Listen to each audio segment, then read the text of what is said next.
Hello hello সবাইকে, কেমন আছো? আশা করছি তোমরা সকলে খুব ভালো আছো। আমি খুব ভালো আছি। তোমরা এই ড্রেসটা অলরেডি দেখে নিয়েছো, তাই না?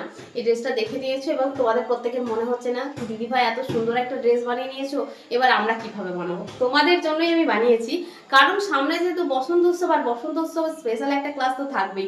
তোমরা যেটা আমাকে প্রচুর রিকোয়েস্ট করো, দিদি ভাই ছোট ছোট ক্লাস নিয়ে আসবে।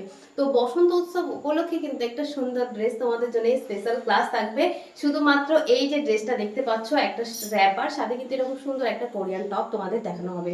সেটা কিন্তু মাত্র দুদিনের ক্লাস হবে, যেটা শুরু হবে দুপুর 3টে থেকে 5টা পর্যন্ত। আর এটার ফিস থাকছে মাত্র কত টাকা বলো তো? মাত্র 200 টাকা। 200 টাকায় কিন্তু তোমরা এই সুন্দর ড্রেসটা শিখতে পারবে। টপের সাথে কিন্তু এরকম সুন্দর একটা স্কার্ট বা র্যাপার বলতে পারো, এটা কিন্তু তোমাদের শেখানো হবে পুরোটাই, কাটিং স্টিচিং সমস্তটাই। তো তোমরা যদি শিখতে চাও এই ড্রেসটা বসন্ত উৎসবে, তোমরাও যদি আমার মতো পড়তে চাও, তাহলে কিন্তু এই ক্লাসটা জয়েন করতে হবে। যেটা শুরু হচ্ছে 28 এবং 1 তারিখ, দুটো দিন কিন্তু তোমাদের ক্লাস হবে, 28 তারিখ এবং 1 তারিখ। ফেব্রুয়ারির 28 তারিখ এবং মার্চের 1 তারিখ, এই দুটো দিন মিলে কিন্তু আমাদের এই ক্লাসটা হবে। তো যারা যারা চাইছো এই ক্লাসটা জয়েন করতে, এই ড্রেসটা শিখতে, তাহলে ঝটপট করে জয়েন করে নাও।